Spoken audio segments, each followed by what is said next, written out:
Hello everyone, welcome to YSR academy. Myself Praveen. और आज के लेक्चर में हम लोग क्या पढ़ने वाले, जो ज्योग्राफी का थर्ड चैप्टर है उसका जो रिमेनिंग पोर्शन बचा था, ठीक है, वो आज के लेक्चर में कंप्लीट हो जाएगा। सो आज के लेक्चर में आपका जो थर्ड चैप्टर है वो पूरी तरीके से कंप्लीट हो जाएगा। तो जो लास्ट लेक्चर में हम लोगों ने स्टार्ट किया था human settlements and land use नाम का चैप्टर, उसमें ह्यूमन सेटलमेंट का जो पोर्शन है उसको थोड़ा सा डिटेल में पढ़ा था, वो टॉपिक खत्म हो गया था। आज का जो टॉपिक है वो लैंड यूज है, और लैंड यूज का मीनिंग क्या होता है, उसके क्लासिफिकेशंस क्या होते हैं वगैरह वगैरह, वो आज के लेक्चर में पढ़ने वाले। सो सबसे पहला जो लैंड यूज होता है, ठीक है, लैंड यूज का बेसिक मीनिंग क्या है कि जो भी लैंड अवेलेबल है अपने पास, उसका किस तरीके से किस फंक्शन के लिए हम लोग यूज कर रहे हैं उसी को लैंड यूज बोला जाता है। ठीक है, जैसे कोई लैंड का रेसिडेंस के लिए यूज करते हैं, रहने के लिए, कोई इंडस्ट्री के लिए, कोई एग्रीकल्चर के लिए वगैरह वगैरह, कोई फैक्ट्री के लिए वगैरह वगैरह। सो अलग अलग तरीके से लैंड का यूज हो सकता है। तो लैंड यूज का बेसिक मीनिंग वो होता है। अभी लैंड यूज अलग अलग तरीके से क्लासीफाई कैसे करते हैं, सबसे पहला जो दो मेन कैटेगरीज में क्लासीफाई कर सकते हैं वो ये है कि एक तो होता है रूरल लैंड यूज। ठीक है, रूरल एरियाज में किस तरीके से हम लोग लैंड का यूज करेंगे। सेकंड होता है अर्बन लैंड यूज।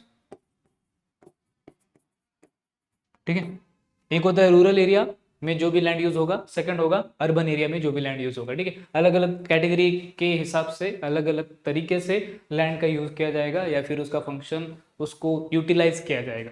सो सबसे पहले रूरल एरिया वाला देखते हैं। ठीक है, उसके भी अलग अलग कैटेगरीज है, अलग अलग फंक्शंस है। First of all rural areas में और मोस्ट ऑफ अर्बन एरिया में भी, स्पेशली रूरल एरिया में इसको डाला गया है।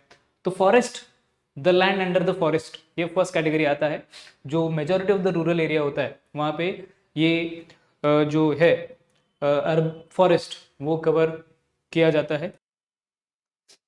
देन नेक्स्ट,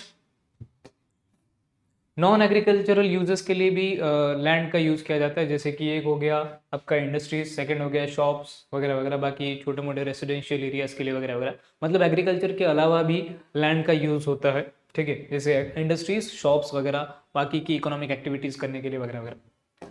नेक्स्ट है बैरन एंड वेस्टलैंड। बैरन मतलब वेस्ट, बैरन का मीनिंग होता है वेस्टलैंड। ठीक है, बैरन और वेस्टलैंड दोनों इंटरचेंजेबली हम लोग यूज़ कर सकते हैं। तो बैरन लैंड या फिर मतलब जो बिन काम का लैंड है, जहाँ पे एग्रीकल्चर नहीं हो सकता, जहाँ पे कुछ फर्टिलिटी नहीं है वगैरह वगैरह, जिसका कुछ ज़्यादा यूज़ नहीं हो सकता वैसा।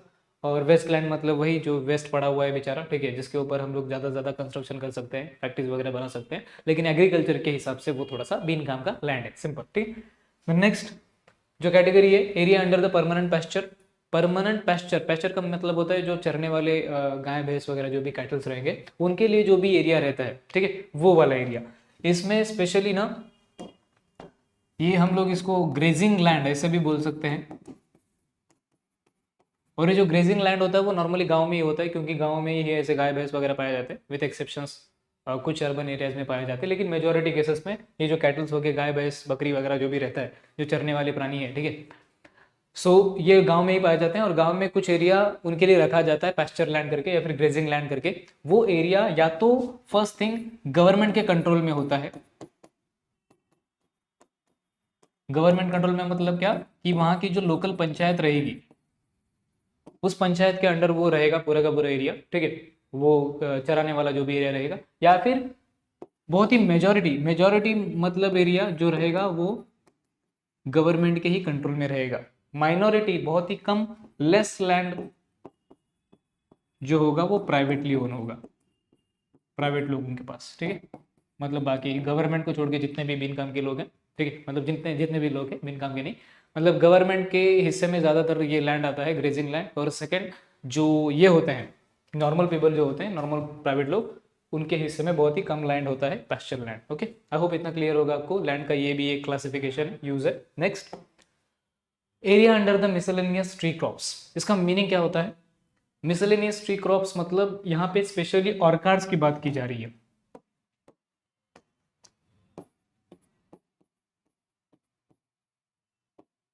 ऑर्कार्ड्स का मीनिंग होता है फ्रूट ट्रीज, जो ट्रीज फ्रूट्स देते हैं। जैसे कि बहुत लार्ज स्केल पे अगर फ्रूट ट्रीज का प्लांटेशन किया जाए, जैसे कि अनार के खेत, अनार का खेत, या फिर सपोज मैंगो के खेत, या फिर अपना ग्रेप्स हो गया वगैरह वगैरह। सो कोई भी फ्रूट को अगर बहुत लार्ज स्केल पे उगाया जाता है किसी लैंड पे, तो उसको ऑर्कार्ड बोला जाता है, या फिर उसको मिसलेनियस ट्री क्रॉप्स के अंडर लाया जाता है। मतलब इन क्रॉप्स के लिए सेपरेट लैंड होता है या फिर उसको यूटिलाइज किया जाता है। तो ये भी एक क्लासिफिकेशन हो गया। नेक्स्ट है कल्चरेबल वेस्टलैंड। कल्चरेबल वेस्टलैंड मतलब इसका सिंपल सा डेफिनेशन है या फिर इसको समझने का एक तरीका है, एक कंसेप्ट इसके पीछे।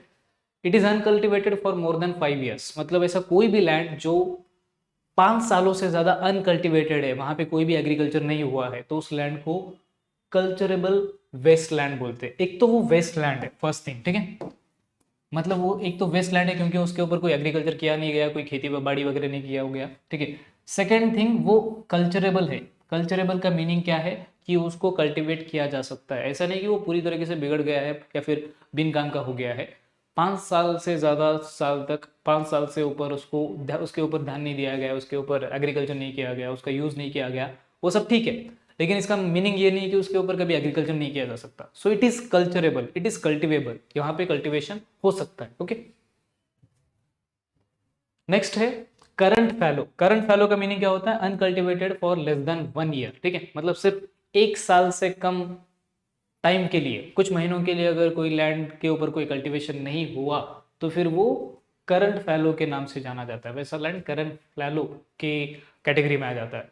इसका मतलब ये है कि ये जो करंट फैलो होता है उसका जो यूज़ है वो हो सकता है, और इसको एक तरीके से लोग क्या करते हैं, जो भी फार्मर्स होते हैं वो एक साल का या फिर कुछ महीनों का रेस्ट देते हैं उस ज़मीन को, ताकि भाई तो आराम से अपना टाइम ले, रिकवर हो जा, रेस्ट ले, रिकवर हो जा, फिर और अच्छी प्रोडक्टिविटी के साथ और अच्छी फर्टिलिटी के साथ काम कर सकता है, और क्या बोलते हैं उसको, क्रॉप्स को अच्छे से, अच्छी क्वालिटी के क्रॉप्स को उगा सकता है, एग्रीकल्चर अच्छे से हो सकता है। सो एक टाइप का एक नेचुरल रेस्ट दिया जाता है उसको, ताकि वो नेचुरली रिजुविनेट हो सके, रिकवर हो सके, और फिर से उसके ऊपर एग्रीकल्चर वगैरह किया जा सके। ओके,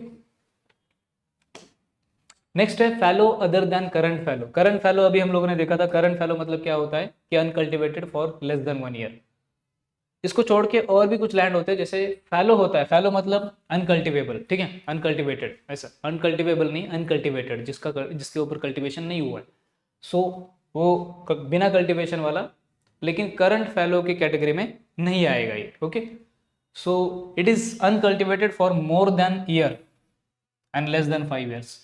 मतलब 1 to 5 ईयर्स के बीच में, ठीक है। इसको ऐसे भी लिख सकते हैं, more than 1 year and less than 5 year, ठीक है। इस तरीके से मतलब 1 से 5 साल के बीच में ही, अगर बीच में कितने ही 2 साल, 3 साल, 4 साल इधर तक अगर वो अनकल्टिवेटेड है तो उसको फैलो अदर देन करंट फैलो ऐसा बोला जाता है। ओके, नेक्स्ट है net sown area. Net sown area का मीनिंग है कितना अमाउंट ऑफ लैंड या फिर कितना एरिया है लैंड का जिसपे कल्टीवेशन हो रहा है, जिसपे क्रॉप्स लगाए जा रहे हैं, ठीक है। सोन एरिया मतलब जहाँ पे क्रॉप्स है, कितना अमाउंट ऑफ एरिया है जहाँ पे वो क्रॉप्स लगाए जा रहे हैं, यहाँ पे खेती बाड़ी हो रही है, जहाँ पे एग्रीकल्चर हो रहा है, उसी को नेट सोन एरिया बोलते हैं। जो इंडिया में अराउंड 60% है, ठीक है। 60% of the India's land is under cultivation, मतलब वहाँ पे नेट सोन एरिया बोल सकते हैं हम लोग ऐसे, ठीक है। नेक्स्ट अर्बन एरियाज की बात करेंगे। अर्बन एरियाज में सबसे पहले जो है, ठीक है, अब तक हम लोगों ने रूरल एरिया का क्लासिफिकेशन देखा था अलग अलग कैटेगरीज में। अर्बन एरियाज में भी अलग अलग कैटेगरीज में लैंड का यूज़ होता है, यूटिलाइजेशन होता है। सो सबसे पहला जो यूज़ है वो रेसिडेंशियल एरियाज के लिए होता है। रेसिडेंशियल एरियाज मतलब ऐसे घर में, घर बसाने के लिए, घर बनाने के लिए वगैरह वगैरह, रहने के लिए वगैरह वगैरह, ये लैंड का यूज़ होता है। नेक्स्ट इंडस्ट्रियल एरियाज, ठीक है। इंडस्ट्रियल एरियाज में भी मतलब ऐसे कुछ एरियाज रहते हैं, ऐसे कुछ लैंड रहता है जो शहर से थोड़ा सा दूर रहता है, सिटीज से, जहाँ की लैंड का यूज होता है फैक्ट्रीज बनाने के लिए, इंडस्ट्रीज बनाने के लिए, तो वो पूरा का पूरा इंडस्ट्रियल एरिया हो जाएगा। ऐसे एरियाज अगर शहर के बीचों बीच रहेंगे तो फिर कल्याण हो जाएगा लोगों का, पॉल्यूशन वगैरह ज़्यादा क्रिएट होगा, इसलिए नॉर्मली इनको दूर रखा जाता है शहर से, सिटीज से। ओके, नेक्स्ट है इंस्टीट्यूशनल एरियाज। इंस्टीट्यूशनल एरियाज मतलब शहर के या फिर सिटी के ऐसे एरियाज जहाँ पे कुछ इंस्टीट्यूशंस में मेन मेन इंस्टीट्यूशंस होते हैं, मेन मेन बिल्डिंग्स होते हैं, ऑफिसेस होते हैं। जैसे कि सबसे पहला क्या दिया है, यूनिवर्सिटीज, स्कूल्स, यूनिवर्सिटीज वो सब आ गया इसमें। इंश्योरेंस ऑफिसेस और बाकी गवर्नमेंट ऑफिसेस वगैरह वगैरह। कंटेनमेंट बोर्ड्स, इसका मतलब होता है आर्मी या फिर एयरफोर्स या फिर नेवी, ठीक है। जो आर्म फोर्सेस होते हैं इनके जो यूनिट्स होते हैं वो पूरे कंट्री में फैले हुए होते हैं, तो उनको कंटेनमेंट बोर्ड्स ऐसा बोला जाता है। ओके, नेक्स्ट है रिक्रिएशनल एरियाज। रिक्रिएशनल एरियाज मतलब ऐसे एरियाज, ऐसा लैंड जहाँ पे रिक्रिएशन या फिर एंटरटेनमेंट के लिए सुविधा की जाती है, एंटरटेनमेंट का पूरा इंतजाम होता है, ठीक है। जैसे सपोज करो कि एक तो पार्क हो गया, सेकंड प्लेग्राउंड हो गया, ओके, एक पार्क हो गया, सेकंड प्लेग्राउंड हो गया, थर्ड हो गया अपना थिएटर जो यहाँ पे पिक्चर लगा है। सो इस तरीके से ये कुछ रिक्रिएशनल एंटरटेनमेंट वाली चीज़ें हैं जो लगाई जाती है इधर, किधर, ऐसे लैंड में जहाँ पे रिक्रिएशन पॉसिबल है, जहाँ पे ज़्यादा से ज़्यादा लोग अट्रैक्ट हो सकते हैं, जहाँ पे ज़्यादा से ज़्यादा भीड़ रहती है, ऐसे एरियाज में रिक्रिएशनल चीज़ें बनाई जाती है। ओके ओके, सो नेक्स्ट जो है, एक तो रिक्रिएशनल एरियाज हो गया, नेक्स्ट है ट्रांसपोर्टेशन के लिए भी यूज होता है। ओके, सिंपल सी बात है, अभी सिटीज रहेंगी तो ट्रांसपोर्टेशन होगा ही। ट्रांसपोर्टेशन तीन तरीके से हो सकता है। एक तो अपना ये हो गया, एक तो अपना रोड्स हो गया, सेकंड रेलवेज हो गया, थर्ड एयरपोर्ट्स हो गया, ठीक है। इन सारी चीज़ों को, इन सारे वेज ऑफ ट्रांसपोर्ट को डेवलप करने के लिए, इन सब चीज़ों को बनाने के लिए सिंपल लैंड लगेगा, तो उस लैंड का ट्रांसपोर्टेशन के लिए भी यूज़ होता है, ठीक है। Majority of the part of city, majority part of the city का जो मेजोरिटी पार्ट होता है लैंड का, वो इसके लिए यूज़ किया जाता है। ओके, नेक्स्ट कमर्शियल एरियाज मतलब ऐसा एरिया, किसी भी सिटी में ऐसा एरिया होता है जो कमर्शियली बहुत ज़्यादा डेवलप होता है ट्रेड के लिए, ठीक है। एक तो ट्रेड के लिए डेवलप होता है, बिजनेस के लिए डेवलप होता है, जॉब्स के लिए डेवलप होता है। सो ऐसे बहुत सारे एरियाज रहते हैं, जैसे मुंबई में बीकेसी नाम का एक एरिया है, बांद्रा कुर्ला कॉम्प्लेक्स, ठीक है, बीकेसी। ऐसे बहुत सारे अलग अलग सिटीज़ में अलग अलग, जैसे बैंगलोर में, बैंगलोर नाम का जो सिटी है, उस सिटी में एक छोटे मोटे ऐसे एरियाज है जहाँ पे पूरा कमर्शियल एरिया डिक्लेयर किया गया है, जहाँ पे अलग अलग तरीके के बिजनेसेस, ऑफिस वगैरह है, ठीक है। सो जैसे कि आप इमेज में देख सकते हैं, कमर्शियल एरियाज इस तरीके से होते हैं जहाँ पे बहुत ही वेल एस्टेब्लिश बिजनेसेस अपना ऑफिस बनाते हैं। ओके, नेक्स्ट है प्लॉट लेआउट्स। प्लॉट लेआउट्स मतलब आप लोगों ने इस तरीके के ज़मीनें देखी होंगी जहाँ पे लैंड को डिवाइड किया जाता है वहाँ पे कंस्ट्रक्शन करने के लिए, ठीक है। इस तरीके के डिज़ाइन बनाए जाते हैं, इस तरीके के, और इस तरीके के प्लॉटिंग की जाती है, प्लॉट्स डिवाइड किए जाते हैं और उसको बेचा जाता है प्लॉट्स, और उसके बाद जो भी खरीदने वाले होते हैं वो अपना घर बंगला वगैरह जो भी रहेगा वो बांध देते हैं, ठीक है। कंस्ट्रक्शन के लिए प्लॉट्स का क्रिएशन होता है, और प्लॉट लेआउट ये एक लैंड का अच्छा यूज़ है। ओके,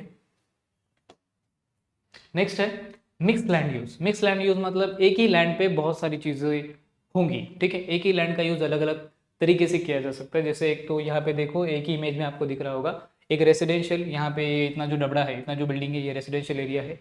यहाँ पे नीचे एंटरटेनमेंट की सुविधा है, थिएटर वगैरह रहेगा। यहाँ पे ऑफिस है छोटू सा, यहाँ पे रिटेल शॉप्स वगैरह है, ठीक है। सो एक ही लैंड पे, एक ही जमीन पे अलग अलग तरीके से उसका यूज़ किया जा रहा है, एक रेसिडेंस के लिए, ऑफिस के लिए, शॉप्स के लिए, उसके बाद एंटरटेनमेंट के लिए वगैरह वगैरह। तो इसको मिक्स लैंड यूज़ की कैटेगरी में हम लोग रखेंगे। ओके, नेक्स्ट कुछ कंसेप्ट है यहाँ पे। सबसे पहला जो कंसेप्ट है, rural urban fringe. Rural urban fringe मतलब क्या होता है, area between the rural and urban area. मतलब एक अर्बन एरिया रहेगा, दूसरा रूरल एरिया रहेगा, उन दोनों के बीच का जो एरिया रहेगा उसको रूरल अर्बन ब्रिंज बोलते हैं। जैसे सपोज सिंपल एग्जांपल देता हूँ मुंबई का, ठीक है। मुंबई एक बिग सिटी है, मतलब अर्बन एरिया है, उसके जस्ट बाजू में क्या बोलते हैं उसको, कल्याण, भिवंडी, ठाणे, ऐसे छोटे छोटे सिटीज़ है, ठीक है। यहाँ पे देखो होता क्या है, सपोज करो ठाणे का कुछ पार्ट रूरल एरिया है, और सब मुंबई का कुछ part, majority of the part urban area है, ठीक है। तो मुंबई अर्बन एरिया हो जाएगा, ठाणे का कुछ पार्ट अर्बन वाला है, कुछ पार्ट रूरल वाला है। तो यहाँ पे मुंबई सपोज एग्जांपल लिया, रूरल में ठाणे एग्जांपल लिया, इन दोनों के बीच के जो एरियाज रहेंगे उसको रूरल अर्बन फ्रिंज बोलते हैं, ठीक है। और यहाँ पे और एक कंसेप्ट है अर्बन स्प्रॉल का। अर्बन स्प्रॉल मतलब जैसे जैसे सिटीज का ग्रोथ होगा वैसे वैसे डेवलपमेंट ज़्यादा बढ़ेगा, वैसे वैसे पॉपुलेशन ज़्यादा बढ़ेगा, वैसे वैसे एक सिटी डेवलप होगा तो आजू बाजू में छोटी छोटी और भी सिटीज डेवलप हो सकती है, ओके, उसको अर्बन स्प्रॉल बोलते हैं। और नेक्स्ट जो कंसेप्ट है सबर्ब्स का। सबर्ब्स मतलब सब अर्बन एरियाज। सब अर्बन एरियाज, सब अर्बन मतलब अर्बन से थोड़े से कम, जैसे इंग्लिश मीडियम होता है, सेमी इंग्लिश होता है, वैसे ही अर्बन एरिया मतलब फुल्ली अर्बन रहेगा, और जो सेमी अर्बन रहेगा उसको सब अर्बन बोलते हैं, ठीक है, सबर्ब्स। तो they are the small towns around big metro city. कोई भी बड़ा मेट्रो सिटी, जैसे मुंबई के अराउंड छोटे मोटे स्मॉल टाउन्स वो भी अभी सब अर्बन की कैटेगरी में आ गए। जैसे कि मुंबई एक बड़ा सिटी है, ठीक है, मेट्रो सिटी है, उसके आजू बाजू में कल्याण, भिवंडी वगैरह जो है, ये भी एक तरह से डेवलप हो रहे हैं because of that metro city, ठीक है। So small towns around a big metro city, उसी को सबर्ब्स बोलते हैं, ठीक है, सबअर्बन एरियाज या फिर सबर्ब्स बोला जाता है। वो भी कुछ सालों में पूरी तरीके से सिटी में, अर्बन एरिया में कन्वर्ट हो सकते हैं। ओके, जैसे कि यहाँ पे इस मैप में देख सकते हो आप लोग, यहाँ पे ये पूरा मुंबई का इलाका है, ठीक है। जैसे यहाँ पे फिल्म सिटी वगैरह दिखाया है, यहाँ पे परेल वगैरह दिखाया है, यहाँ पे विक्रोली, भांडुप, ओके, ठाणे वगैरह। सो एक तो मुंबई वाला एरिया पूरी तरीके से अर्बन एरिया, और उसके आजू बाजू में ये जैसे भांडुप हो गया, विक्रोली हो गया, ठाणे हो गया, ये थोड़ा थोड़ा डेवलप कर रहे हैं, मतलब ये सब अर्बन एरियाज में आते हैं, ठीक है। ठाणे उतना क्लियरली सब अर्बन एरिया में नहीं आएगा क्योंकि ठाणे का मोस्ट ऑफ पार्ट अर्बन है, ठीक है, लेकिन भांडुप आएगा, उसके बाद परेल आएगा, ठीक है, कल्याण आएगा, ये सारे सब अर्बन एरियाज काउंट किए जाते हैं। ओके, लास्ट में, इस चैप्टर के लास्ट में आपको एक छोटा सा मैप दिया, खूबसूरत सा, कोल्हापुर के इचलकरंजी नाम के छोटे से गांव का, ये टाउन का ये मैप है, ठीक है।